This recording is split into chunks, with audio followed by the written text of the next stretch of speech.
anak-anak yang terkasih, apa kabar kalian di rumah? Semoga semuanya dalam keadaan sehat ya. Nah, anak-anak, sekarang kalian sudah semester 2 loh. Semoga ibu harap semester 2 ini kalian mampu lebih semakin belajar dan menjadi anak yang pintar ya. Nah, pada kesempatan kali ini kita akan membahas tentang konvensi hak anak serta bagaimana sih hak-hak asasi pada manusia. Yuk, mari kita belajar bersama-sama.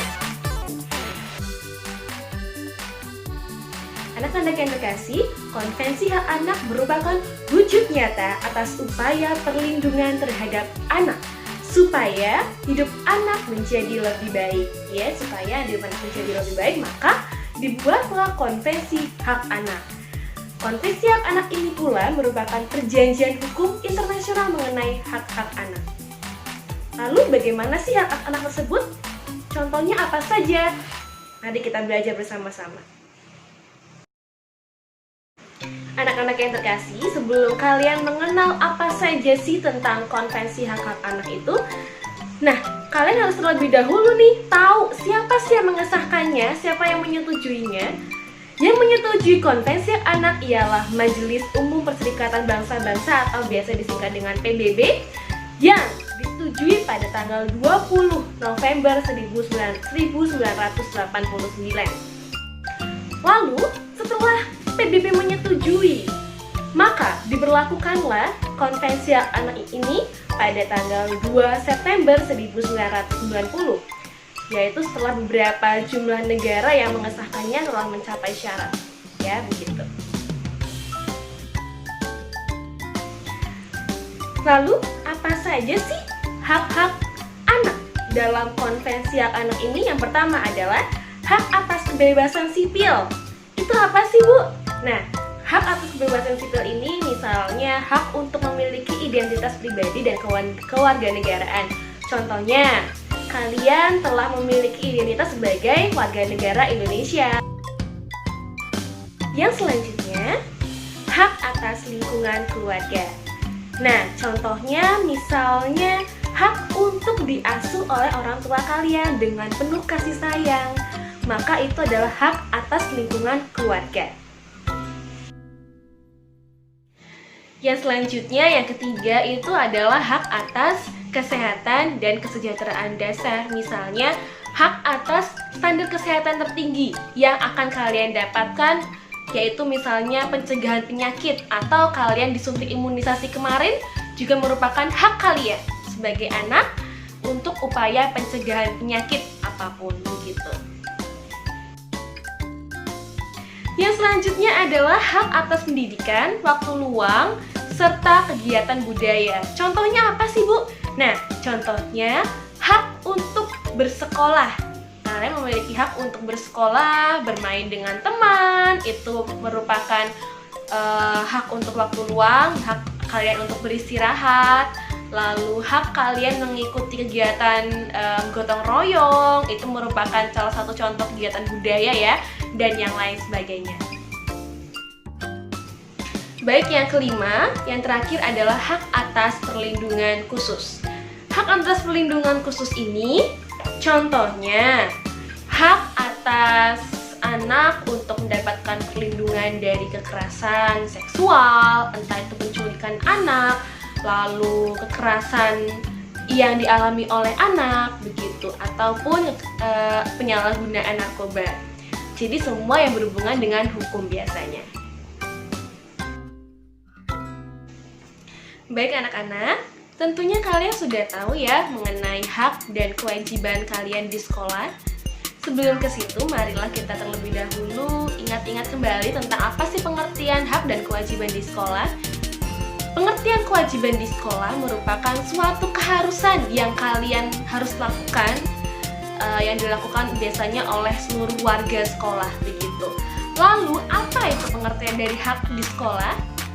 Hak di sekolah adalah segala sesuatu yang dapat kalian ambil ataupun tidak, ya, khususnya oleh warga sekolah.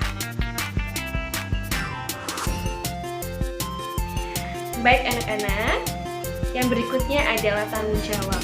Apa itu pengertian dari tanggung jawab? Pengertian dari tanggung jawab itu sendiri menurut Kamus Besar Bahasa Indonesia merupakan keadaan wajib menanggung segala sesuatunya dan memberikan jawab serta menanggung akibatnya. Lalu apa itu tanggung jawab terhadap negara?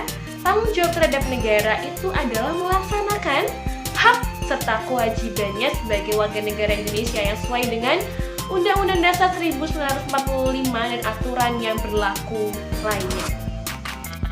Nah, negara di sini bertanggung jawab untuk melindungi setiap warga negaranya. Begitu pula dengan setiap warga negara juga memenuhi kewajibannya terhadap negara. Lalu apa saja sih contoh tanggung jawab terhadap negara dan bangsa? Contohnya, yang pertama, memahami dan mengamalkan ideologi nasional Indonesia. Ya, jadi kita harus mengamalkan ideologi-ideologi dalam berbagai sikap dalam keseharian kita.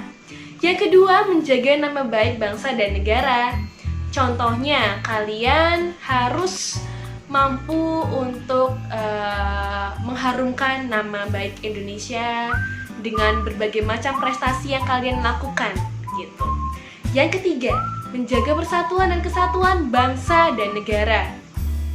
Contohnya, kalian tidak saling bertengkar ataupun suku satu dengan suku yang lainnya itu kita harus saling bahu-membahu atau kita harus bersikap bersatu dan tidak mudah bertengkar gitu. Yang keempat, membina solidaritas sosial, yaitu kita harus mampu untuk membina hubungan kita dengan orang lain supaya hidup ini menjadi lebih sejahtera dan tentram.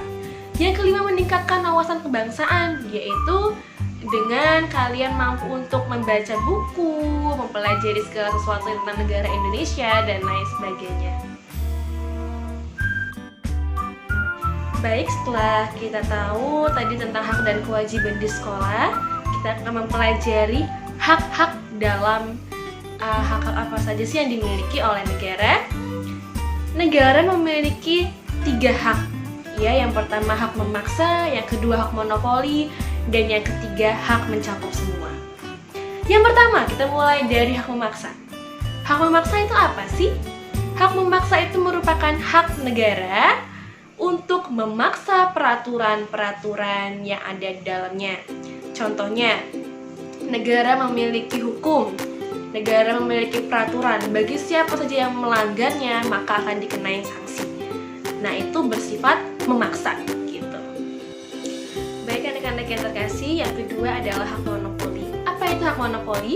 Hak monopoli itu merupakan suatu hak atau kewenangan bangsa untuk mengelola atau menetapkan suatu tindakan.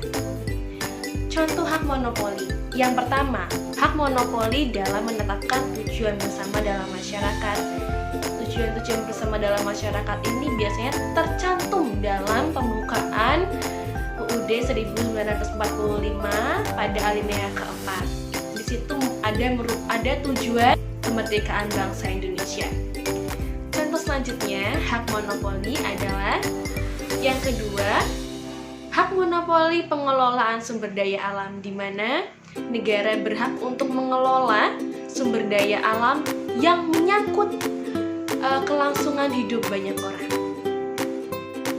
Contoh hak monopoli yang lain, misalnya hak monopoli pengelolaan sarana kekerasan untuk kepentingan negara. Contohnya, negara memiliki polisi serta tentara yang memiliki persenjataan yang lengkap. Contohnya seperti pistol ataupun persenjataan yang lainnya. Itu merupakan bentuk wujud nyata dari hak monopoli negara. Dan yang terakhir adalah hak mencakup semua. Apa itu? Yaitu hak untuk mencapai tujuan negara itu sendiri, yaitu menciptakan tujuan negara yang tertib, damai, dan sejahtera untuk kita semua. Nah, secara umum, kewajiban negara itu meliputi beberapa hal. Yang pertama, membuat dan menciptakan peraturan dan perundang-undangan. Yang kedua, melaksanakan pengawasan dan melakukan pengontrolan terhadap peraturan yang telah ditetapkan. Yang ketiga, menjamin, melindungi, dan memelihara hak-hak warga negaranya.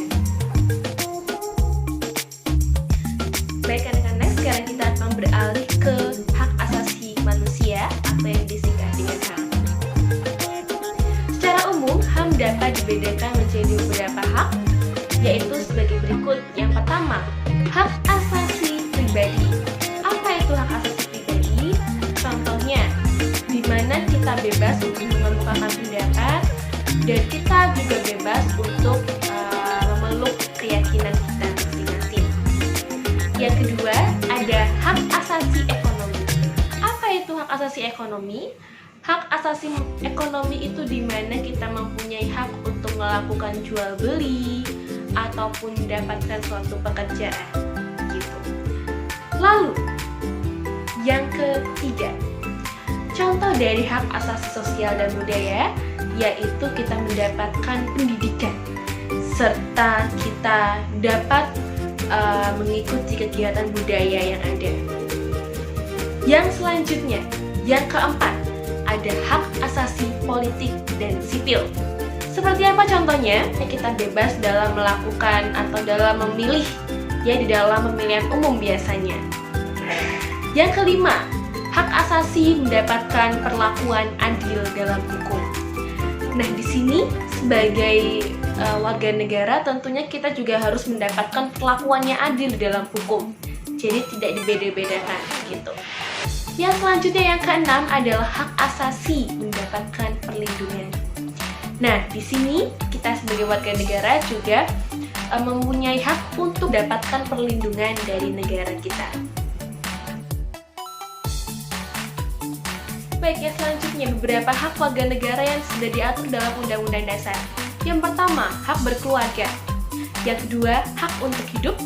Yang ketiga, hak untuk mengembangkan diri. Yang keempat, hak kebebasan pribadi. Yang kelima adalah hak memperoleh keadilan. Yang keenam adalah hak ikut serta dalam pemerintahan. Lalu selanjutnya, ada kewajiban warga negara yang sudah diatur dalam UUD. Yang pertama, mengakui pemerintahan kita yang sah. Yang kedua, menjunjung tinggi pemerintahan. Yang ketiga, patuh pada hukum dan perundang-undangan yang berlaku. Yang keempat, membela negara dan mempertahankan keamanan negara. Yang kelima, menghormati hak asasi manusia yang lain. Yang keenam, mengikuti pendidikan dasar dan lain sebagainya. Baik anak-anak yang terkasih, demikian pembelajaran yang dapat disampaikan pada hari ini. Semoga apa yang kalian dapatkan, semoga apa yang kita pelajari nantinya dapat berguna bagi kalian ke depannya. Baik anak-anak, sekian